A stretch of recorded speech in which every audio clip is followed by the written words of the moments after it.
know that what we're doing matters to a lot of people. It matters very much to us. And at our scale, at our volume, even if we get it right 99% of the time, that still means we're making thousands of mistakes every day. And every one of those mistakes is important to somebody. For a company called Facebook, you rarely get to see the faces behind the app. These are the people in charge of the biggest social network in the world. And with nearly a third of all humans plugged into their platform, it's an experiment that comes with an enormous risk. This is the world's brains being networked together for the first time. And so there's going to be new issues. There's going to be new problems, and we're also going to make mistakes. For the first time, Facebook are letting cameras inside their global organization. All right, everybody, we got an Amber Alert activation. Steve, you on me? Yeah, time 15:20. All right. A technological playground where some of the smartest engineers in the world are being hired to build something no one has built before. When we give feedback in a way that is constructive, but we don't believe in being arseholes. And that's like, it's straight up, we don't tolerate dicks. But in the last year, their experiment to connect everyone on the planet has gone dramatically wrong. I think it's time to ask whether Facebook may have moved too fast and broken too many things. Data leaks, fake news and hacks on user security are threatening to destroy everything they've built. Facebook's interference in our elections and in our society has destabilized our democracies.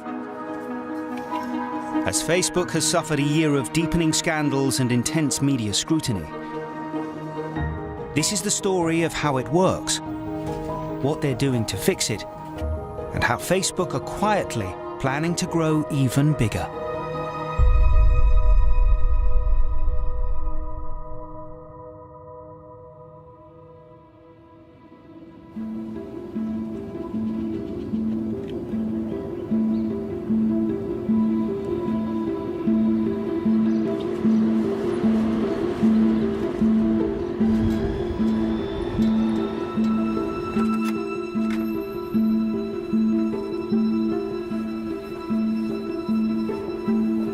This is the nerve center of Facebook, where all data on the platform is processed and stored.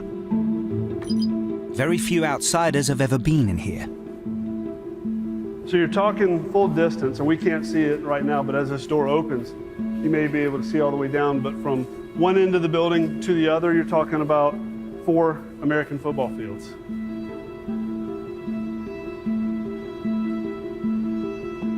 This is just one of 15 data centers around the globe. Connected together, they make the Facebook cloud. At the end of this corridor, 2.3 billion people can share anything with anyone. It's one of the biggest anthropological experiments of the 21st century. We're about to step into the cloud. It's hundreds of thousands of servers that store your likes and your memories that you choose to share with friends and family. It's not just a data center. It's not just data that's stored here. These are people's memories, and you know, we take that very seriously.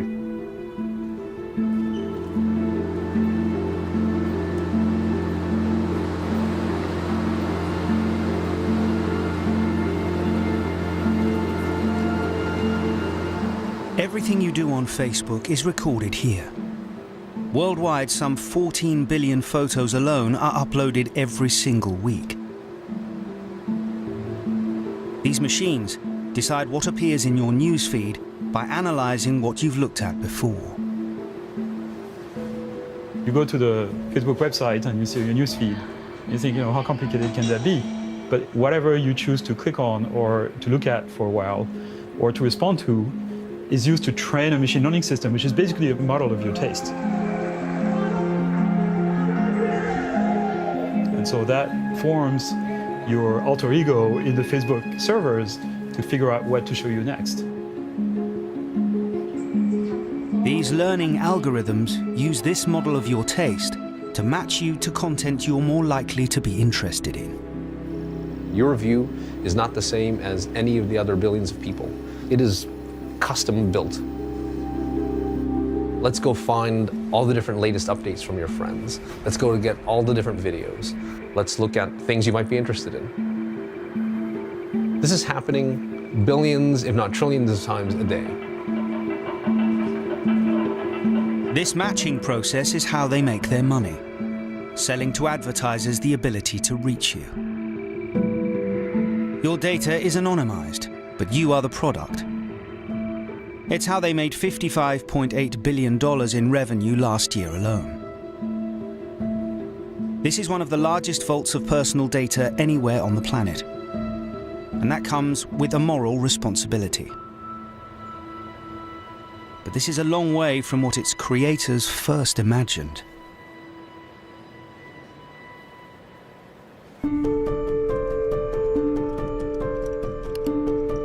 When Facebook launched in 2004, it was just a website for college kids to stay in touch. For more than a decade, Mark Zuckerberg and a team of engineers tried to get as many people to join as possible. They took risks, embraced new approaches, and it worked. They're now in 155 countries, with offices across the globe. Nearly a third of all humans are connected. So if you look at this, you might think this is actually a map of the world, but it's not. It's a blank screen, and then for every person who's using Facebook, we put a dot on the screen, and then where are their friend connections, and we draw lines. And when you do that, it effectively draws the world. I think the growth has really surprised everybody. It's like, wow. By tapping into core human needs to share, be heard, and witness the lives of others, they've grown a business in just 15 years worth $500 billion. For the people who work here, it's more than just a job. It's a mission. And I was really driven here by the mission and vision of connectivity, of getting everyone around the world democratized access to information. We believe it's our responsibility to bring the world together and to give power to the community to build a better world. This is a business that rewrote the rules for how a company should be. Employees are encouraged to play, experiment, and think outside the box. You know, there are other companies like Apple, for example, who, you know, their products need to be perfect before they launch it, whereas we want to launch something quickly and then continuously improve it.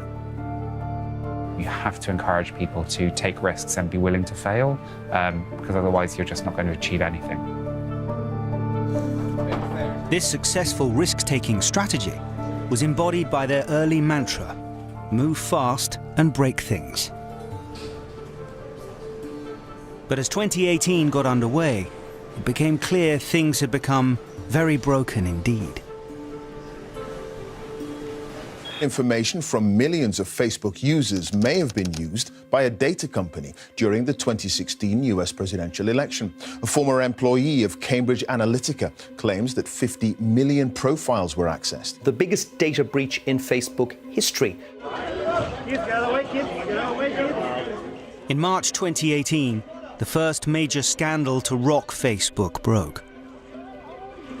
An external app developer exploited a loophole enabling them to harvest the data of 87 million Facebook users, as well as their friends. This was sold to political consultancy Cambridge Analytica. They allegedly used it to help political organizations influence voters on Facebook. Facebook faces the wrath of regulators and customers in multiple countries. Its reputation has sunk along with its share price, and a business plan based on liberal sharing of data may be under threat. The crisis deepened when it emerged Russia had also used Facebook to push fake news. Facebook's interference in our elections and in our society has destabilized our democracies. To make matters worse, the platform had become a breeding ground for hate speech and exploitative scams. The very connectivity and openness Facebook had built its success on risked becoming its greatest weakness. join the trend of deleting Facebook altogether. Hashtag delete Facebook. We haven't seen... It's time. Hashtag delete Facebook.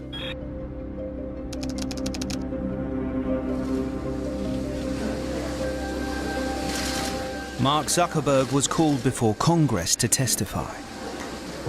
I think it's time to ask whether Facebook may have moved too fast and broken too many things. I think the damage done to our democracy relative to Facebook and its platform being weaponized are incalculable. Facebook has grown so big, so fast. That much influence comes with enormous social responsibility of which you have failed to act. For most of our existence, we focused on all the good that connecting people can bring. But it's clear now that we didn't do enough to prevent these tools from being used for harm as well. And that goes for fake news, foreign interference in elections, and hate speech, as well as developers and data privacy. We didn't take a broad enough view of our responsibility, and that was a big mistake. It was my mistake, and I'm sorry.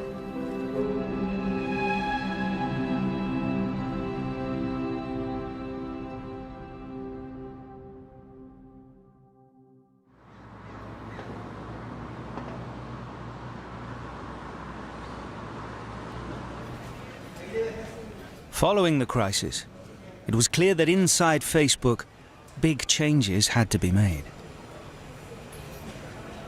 The aftermath of Cambridge Analytica was a very painful time for us internally.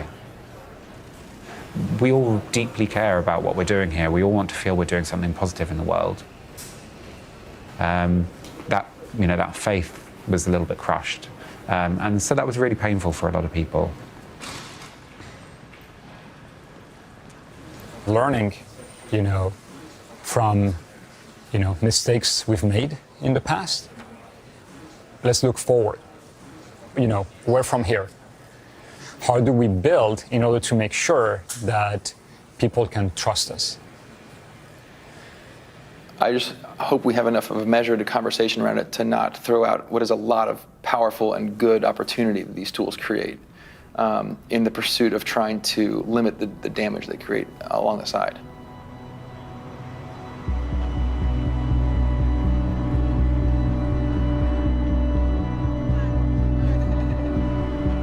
Facebook have fixed the loophole that enabled Cambridge Analytica to harvest personal data.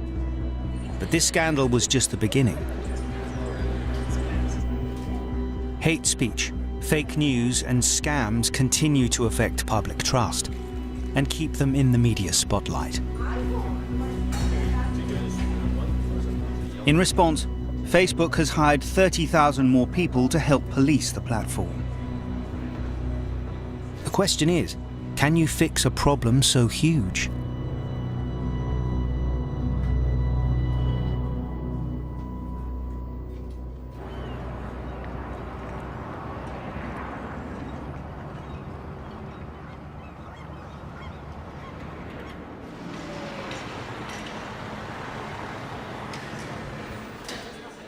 Before I came to Facebook, I was working as a criminal prosecutor for the United States Justice Department. And I worked on things like stopping terrorism, responding to child abuse, human trafficking. But one thing I've learned from working at Facebook is the same bad behavior that you see offline, you're going to see online. And so it's about making sure that we are creating the space for all the really great people on the site who are coming for great reasons, but also putting up some barriers so that the bad actors are not a part of the community. Monica's been tasked with setting the rules that will define what people can and cannot post, with the aim of blocking abuse like hate speech. In Germany, violence against refugees has been linked to posts inciting extremism. In Myanmar, Facebook has been used to foment hatred against the Rohingya and other Muslims. The UN has accused the platform of contributing to ethnic cleansing.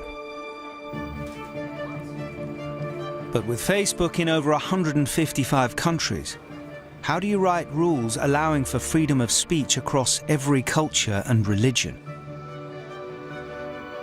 whilst also stopping abuse.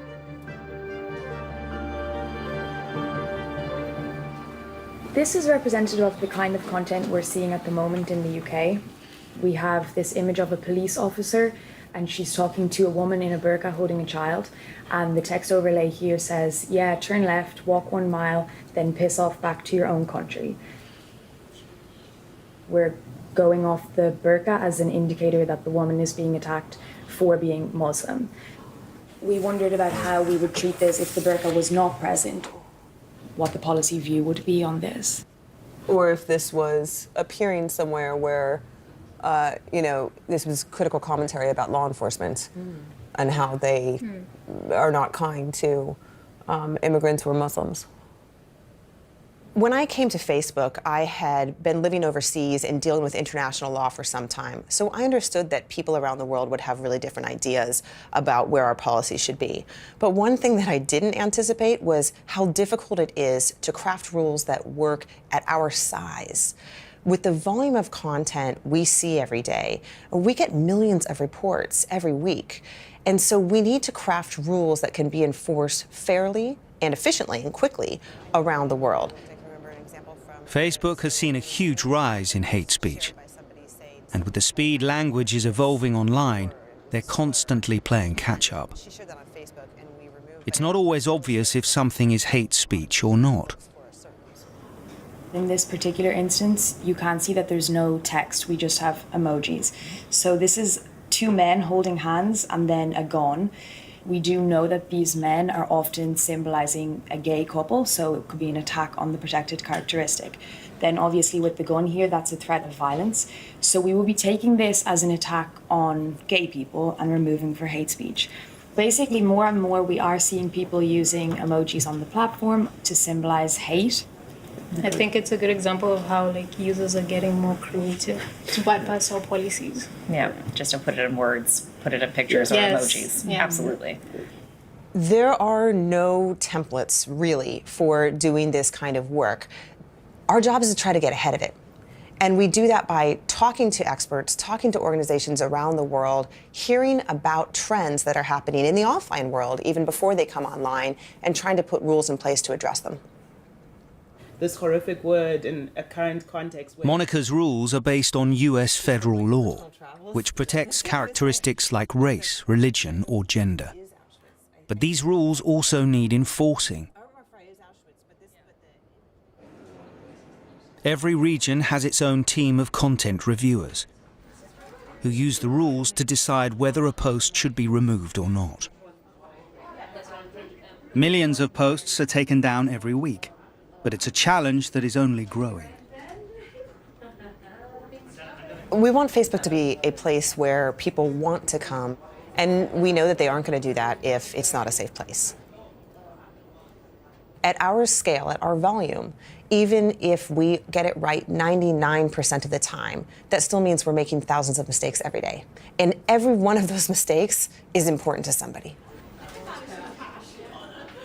Facebook have no way of knowing how much hate speech is on their platform. Zuckerberg has promised thousands more reviewers. But with billions of posts and comments every day, it's now too big to police with manpower alone. Without technological innovation, they're in danger of losing control.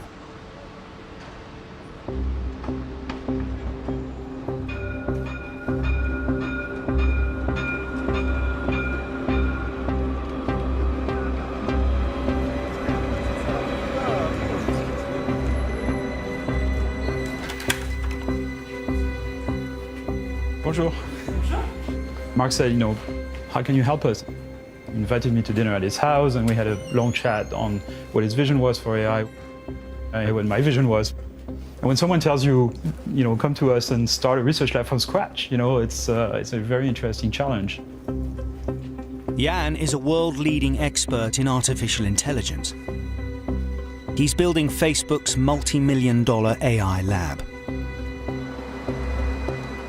Currently, their AI can detect faces and automatically take down clear abuse like pornography and terrorist content.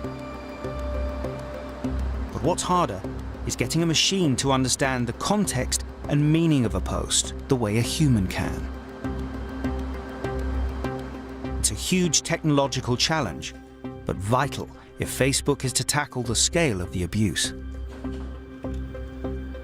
What the internal systems of Facebook have to do is basically understand text in any language, images, video, speech, whatever. But it's difficult. What if it's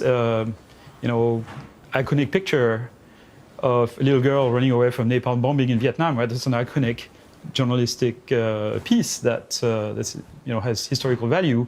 But on the face of it, it's child pornography.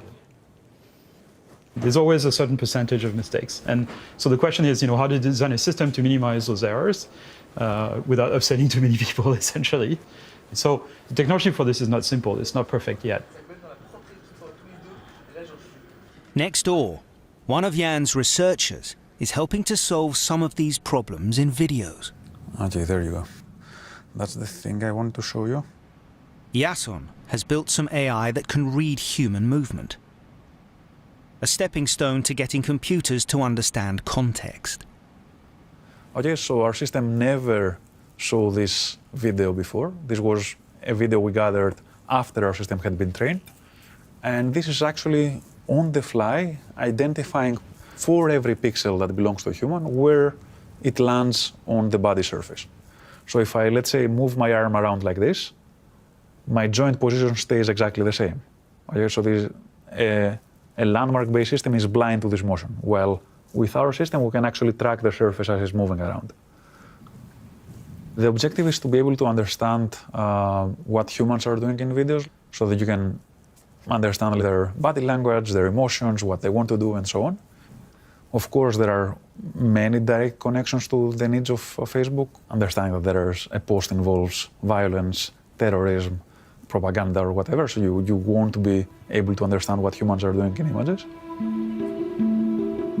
The vision of AI long-term is for Facebook's servers to understand the meaning and context behind every post and comment in real time, spotting violence, abusive content, and even fake news before it can be shared, without the need for human review.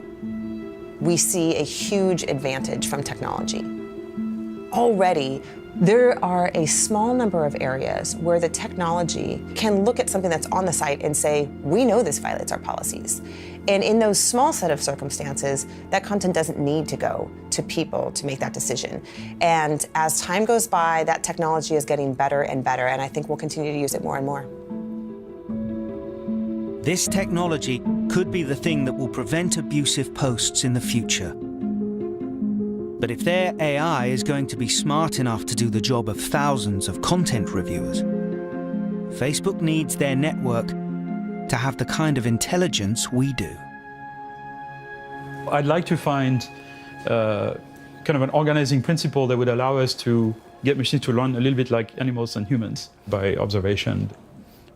As to the question of whether it is possible to build machines that have kind of the same level of intelligence as humans in kind of all respects, it's very difficult to predict how long that's going to take. But that's pretty much a matter of time.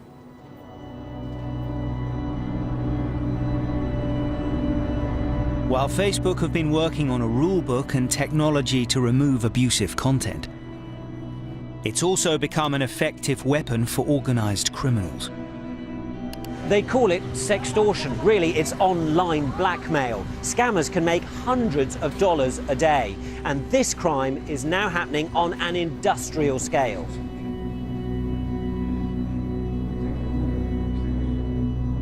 Criminals are using Facebook's global reach to target victims with devastating effect. From human trafficking to child abuse and financial scams.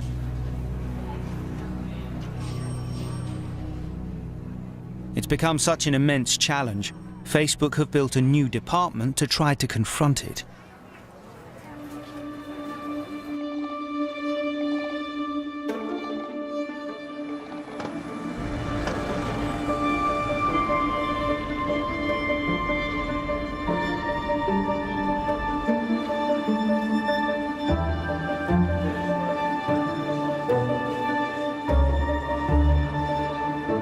In London, a team of specialists has been assembled to target these types of scams and criminal behaviour.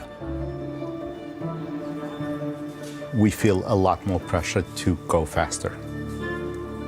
You know, we take it personally. Some of the stuff is we wish we would have done more, or we see that we made a mistake here and there. So, you know, we view this as our core responsibility to fix this.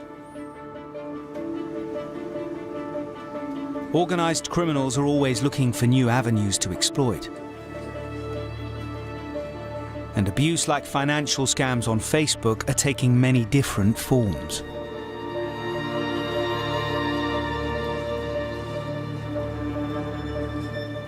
There's people who claim to have ins on the betting industry, so they'll tell people they have a guaranteed way to make money.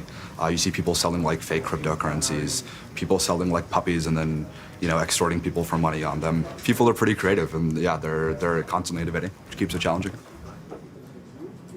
Stopping this serious abuse is made harder because the majority actually come from fake Facebook accounts. These are made to look real, so users trust them, but they're also incredibly hard to trace.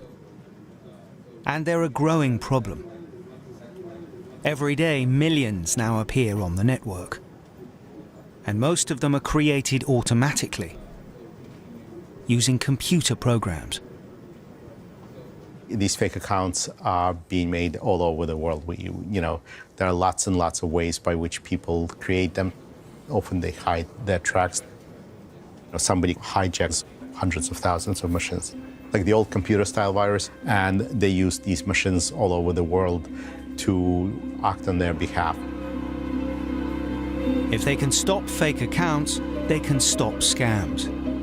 In the early days, Facebook largely relied on users to report suspicious accounts, leaving a lot of fake ones unchecked. In the past year, they've managed to develop artificial intelligence software to analyze the behavior of all 2.3 billion accounts and spot the fake ones automatically. Behaviors get reflected within the system, for example, like the geography that you're coming from, how you connect to the internet, all sorts of information that might not be obvious to a human being, but it makes a ton of sense to a computer. I'll give you a very simplified example. Most people have, a relationship, maybe multiple relationships at the same time. You're not likely to have 50 online romantic relationships all going at once at various stages. So that looks suspicious. Their new AI has been observing the way people interact, looking for anomalies in account history. Since the beginning of the year, it's taken down more than 1 billion fake accounts. It's the most powerful defense they have, so filming the code is not allowed. Where essentially is the artificial intelligence? We don't publish the exact techniques that we use. The artificial intelligence, so the machine learning, is running actually in data centers in various places. What you're seeing here are people who are building programs that collect the data that is needed to actually make these things work. In spite of this, more appear every day, because the people on the other side keep finding new ways to cheat their AI. When something starts working, for example, a detection technique, we see people going, let's try this a little bit. These guys actually poke and prod and test defenses actively all the time. Every once in a while, they'll find a hole, and we need to make sure we detect when they find a hole and plug it, and we keep moving forward like that. Facebook is caught in a new kind of cyber war. All of them are getting more and more advanced. People are pouring resources and money into it, and the more money they can make, the more money they're willing to spend to kind of break your systems. What is your greatest threat? What is my greatest threat? Staying on top of it. That's like, if we don't stay on top of it, we know, like if we just stand still, we know we will lose. So it's kind of like, anyway, that's it.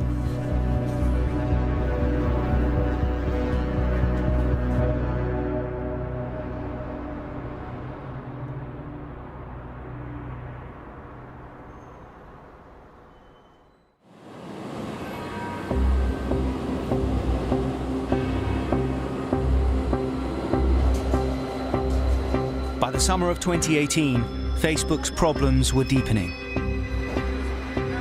From failure to protect personal data to inciting hate crime and scams.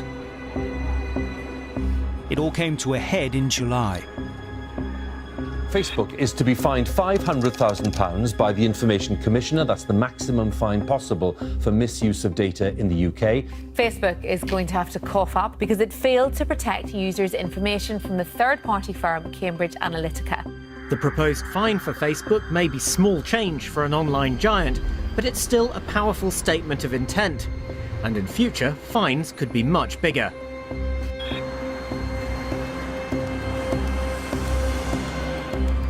In spite of all the scandals, 500,000 more people are still signing up to Facebook every single day.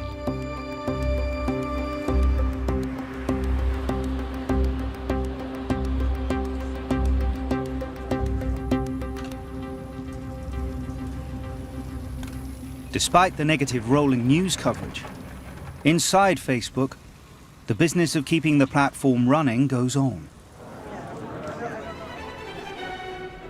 The staff are continuing to move fast and embrace the unique hack culture that's got them this far.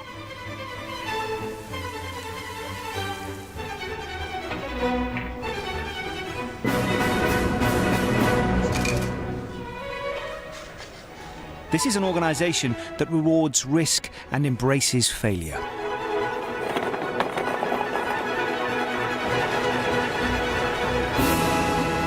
Every few months, each office get together for their own 24-hour lock-in, where staff are encouraged to innovate and try new ideas. It's what they call a hackathon, and it's how they came up with the like button. Coding, it's like cooking, big man. You work for hours to find the perfect recipe, and once you found it, bingo, you sell it to the world.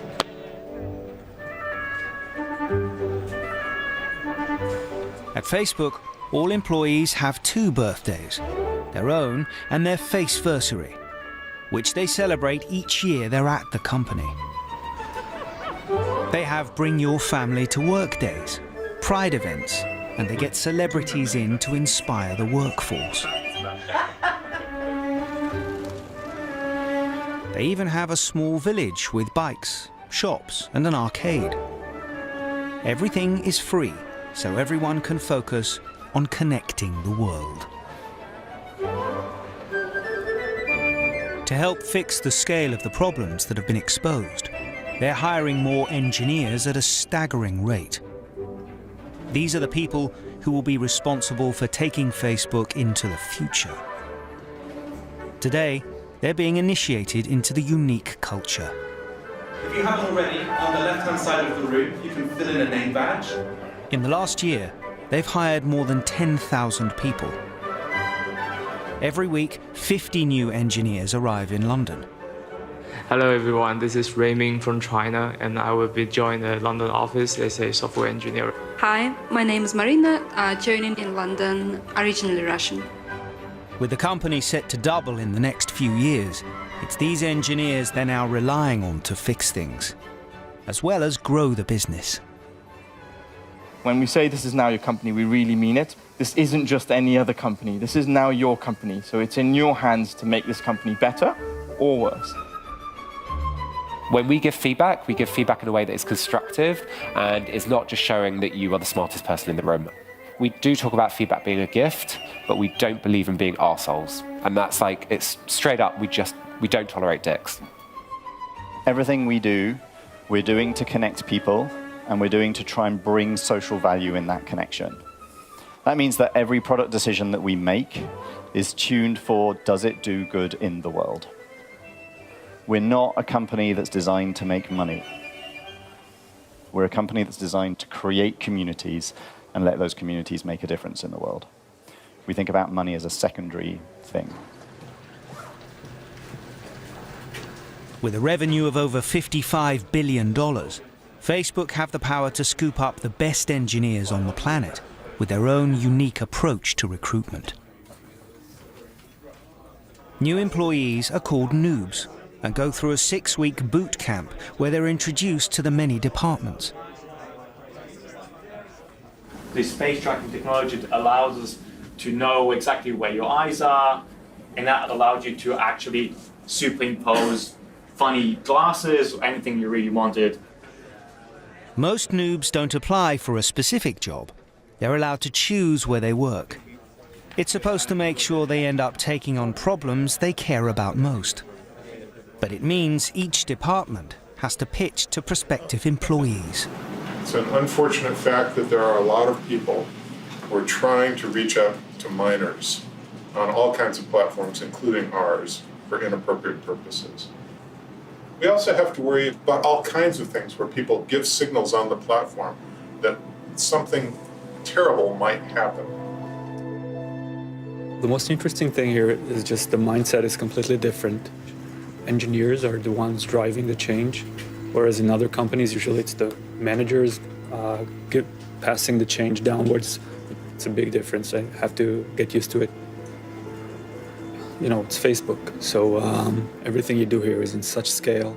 Whatever small change you make is going to reach so many people. You need to think how you make, well, it's kind of a cliche, but the impact. Big smiles, 3, 2, 1. Awesome.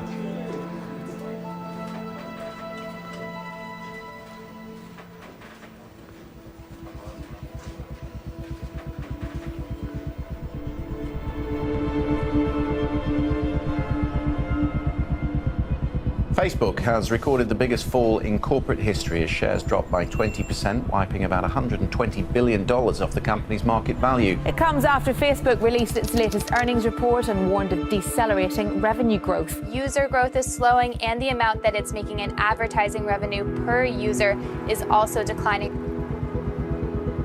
At the end of July, Facebook announced that for the first time in its 14-year history, user growth was slowing.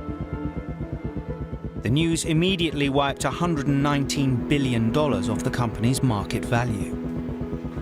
The most dramatic single-day share price decline in US stock market history. At the same time, Facebook are spending billions building 8 new data centers to double capacity in the next few years. We're about 5.5 months in on this project here. We've got the exterior skins are going on.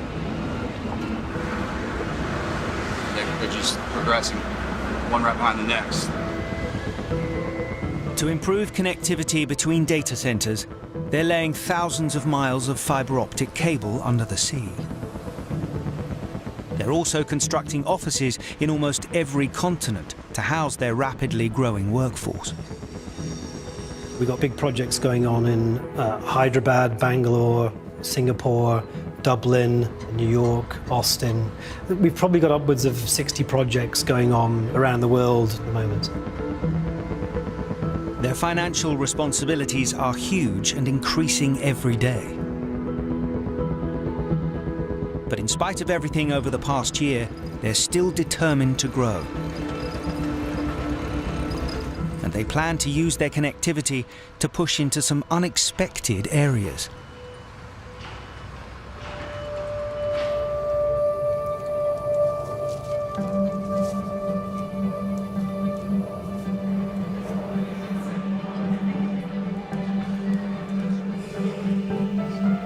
Facebook is built around trends in the way users interact on their platform. It's a way of building things they believe people really want or need, making it a more essential part of people's everyday lives. This entire area out here is the social good team. We have charitable giving, we have mentorship, we have crisis response, and this part out here is the blood donations team, where you see all of these charts here. Hamar runs a team in a department called Social Good. They're building products that tackle health issues like blood shortage, a big problem in the developing world. According to the World Health Organization, there are 70 countries with a shortage of blood, where those in need have to look for their own.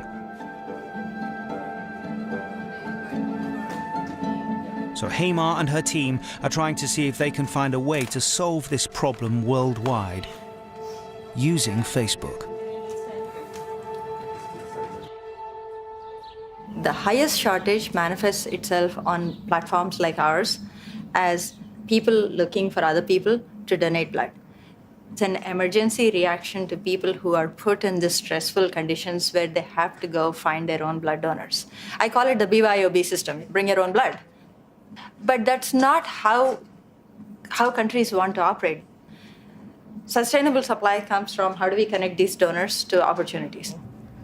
I see the problem statement as country X needs 1% of its population to donate. That's a problem.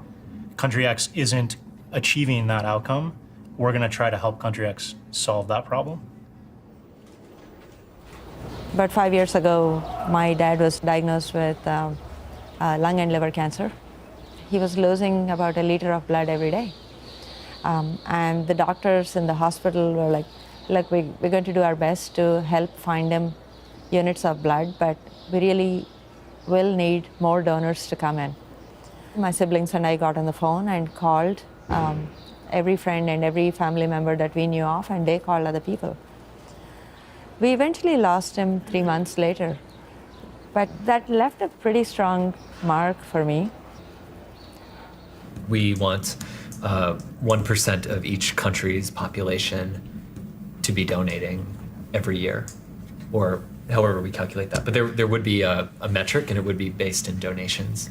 Let's imagine we could create a real-time efficient market for blood, where all the demand was actually accurately expressed on the platform. And you didn't have to wait 8 years for the WHO to tell you what the blood need was in Pakistan 2 years ago. You'd just be like, oh, Pakistan needed 800,000 units last year, and it was all on Facebook. I mean, in, like aspirational goal. The team are going to build a blood donation hub to connect potential donors to those in need, which will appear in people's news feeds in India. They're not charging for the service, but you can't access it without a Facebook account. When you try and make the world better, it comes with the risk you'll make it worse. How do you feel about the risks and responsibilities of taking on big social problems? The social problem, depending on what it is the risk to the world. So we got to do a better job of making sure that we don't let bad actors use the platform in ways that will harm the social fabric. One philosophy to approach this is, are we going to stop doing good because there's going to be a little bad in the world? I don't think so. I don't think we should. Building services that meet more fundamental human needs also makes Facebook more of an essential tool and gives users a reason to stay.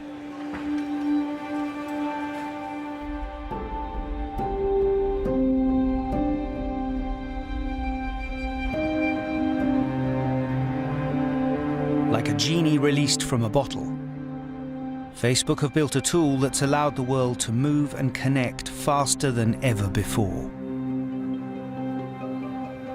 But in doing so, old laws and systems built over hundreds of years are struggling to keep up. And yet Facebook is looking for even more ways to get the last remaining humans online.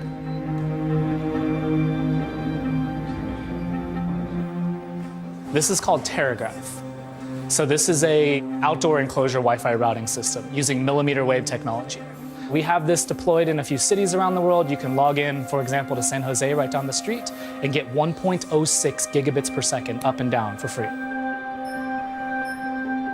This military-grade wireless technology can transmit the world's fastest internet across entire cities. They've also been building satellites and high-altitude drones to beam the internet to remote places where most of the developing world live.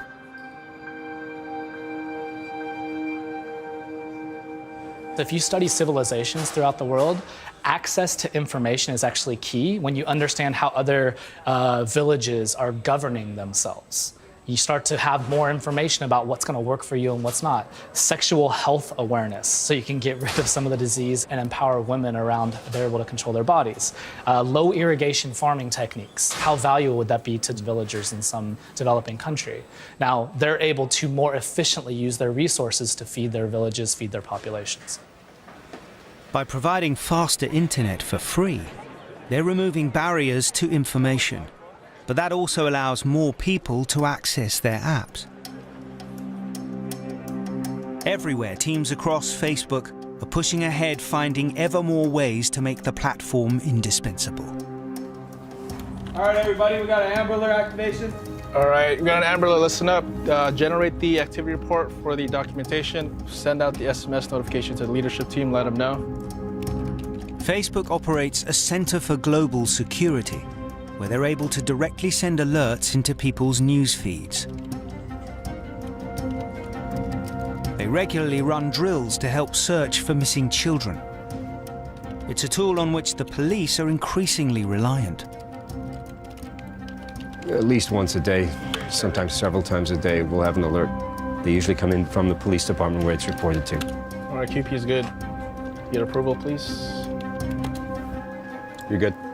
Obviously, law enforcement has their ways of pushing stuff out to people, but not the kind of access we have to people. The billions of users we have around the world, it's quite a powerful tool.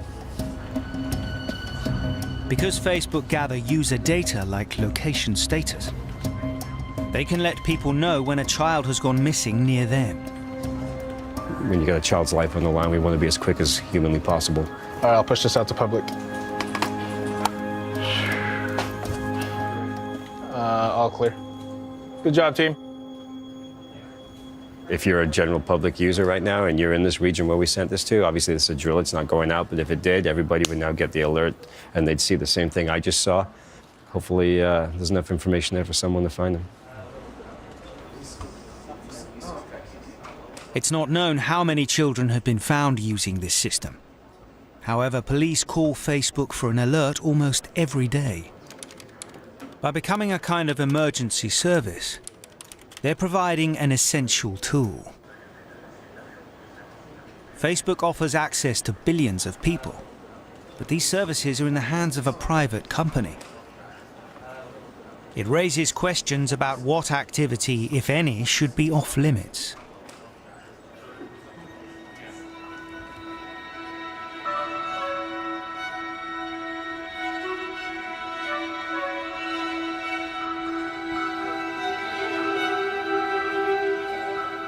After months of planning, Facebook are about to launch its new blood donations hub in India.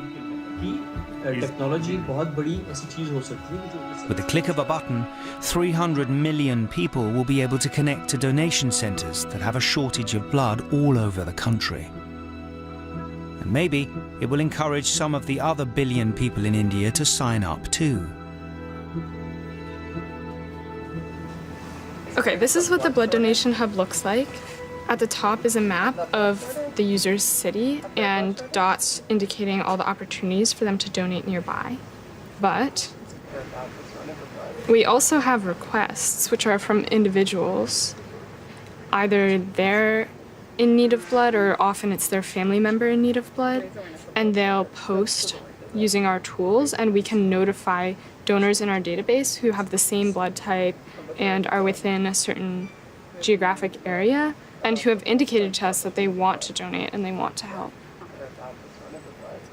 In the US, we take it for granted that if you go to the hospital and you need surgery, the blood will be there for you.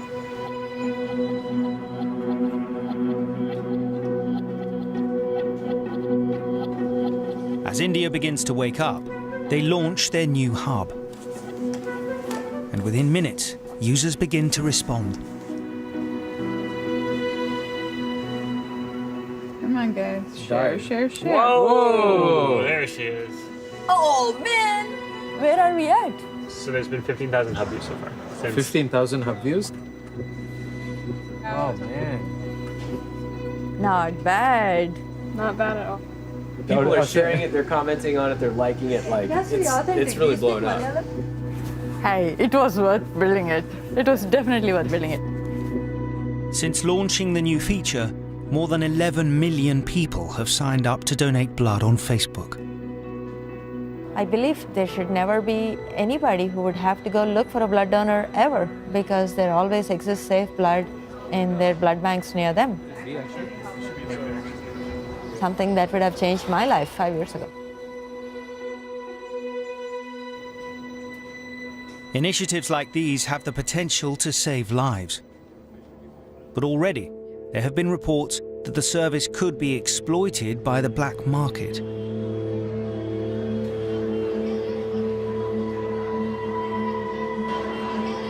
Several public health officials in India warn that the tech project, although well-meaning, risks fueling a dangerous black market for blood and harming the country's fragile blood collection system.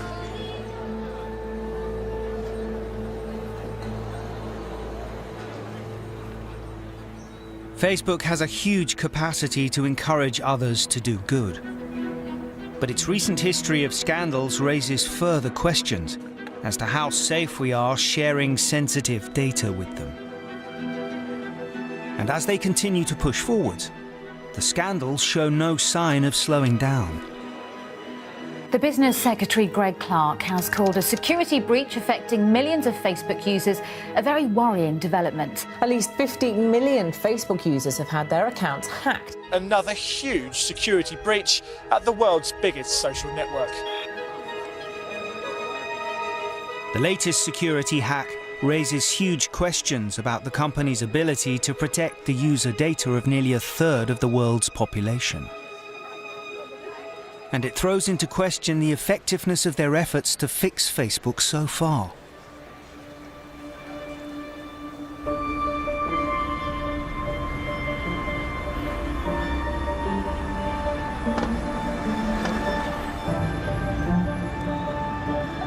Every single day, they're facing more and more of these challenges.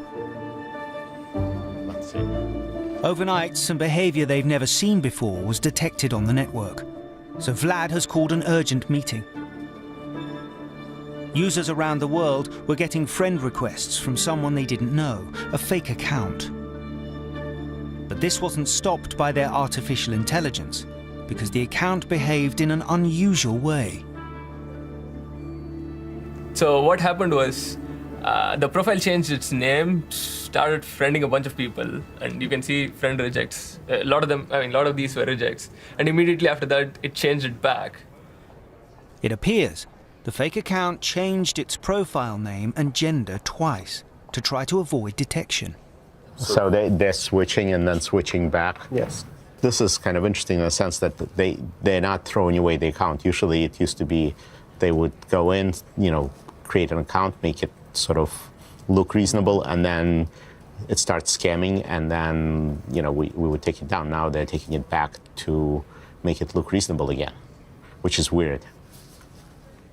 Vlad's worried this could be organized criminals trying to see if they can find a weakness in the system. If they can avoid detection with one account, they could do it en masse and start posting scams on the platform. First of all, we need to figure out if this is common enough, and then we should figure out what's the underlying pattern behind this. Sometimes a backdoor can get discovered and then it blows up. The same like they discovered and it just follow the magic recipe. If you assume that there's a whole organization behind this, right, because they have lots of people that you need to organize and all that, then you end up kind of finding those structures, and that's what you really want to go after. Cool. Thanks, everyone. Thank you.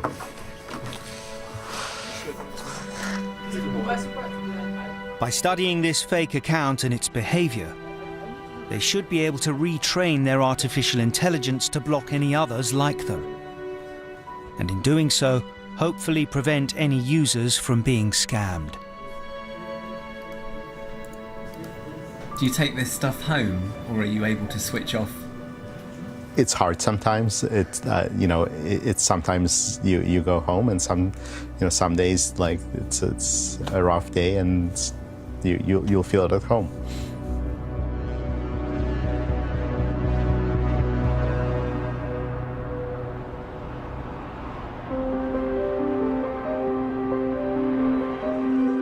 "2018 was the year that rocked Facebook to its core.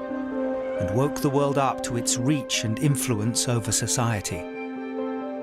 A year on, they've announced plans to fundamentally shift how Facebook works by making it more focused on user privacy.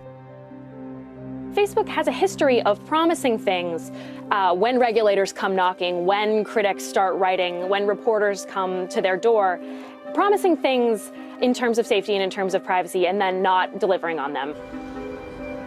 Whether or not they deliver on their promises, it's clear that whoever has control over our personal data also holds the key to immense power. And this raises a bigger question of who decides what is right and wrong in a fast-evolving world. Whether it's because of an event in the world or an election that's happening or some sort of new trend among young people, there's always something that makes us think, do we have these lines in the right place? What kinds of information are users comfortable sharing? And how much do they deserve to know about the ways in which their data is used? Whether it will ultimately become a force for good or bad depends now on Facebook's ability to regain control of the genie they've released on the world. I really liken it to when we were building railroads for the first time. We built the railroads because we wanted to get from A to B. We actually had no idea the economies, the societal growth that would happen by building those connections. We're at a very similar place with the internet, with being able to share information around the world in moments. How do you maximize all of those good things that come from connecting people while also mitigating some of the negativity that can come alongside of it? It will take a collective effort of many people across private sector and public sector and academia and government to come together and raise the important questions of how should we operate a society when everyone really does have a voice. The last year has been challenging, but it's also been the year where we went from being this naively optimistic child to being a slightly more mature adult. And we're now on this path of, accepting our responsibility.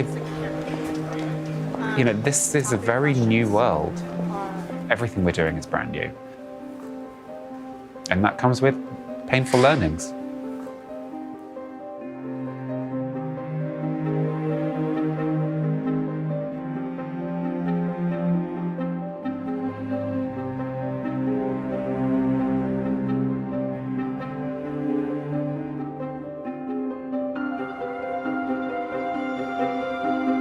Always brilliantly controversial, Louis Theroux returns to Kansas to spend time with the hated Westboro Baptist Church. That's on iPlayer now.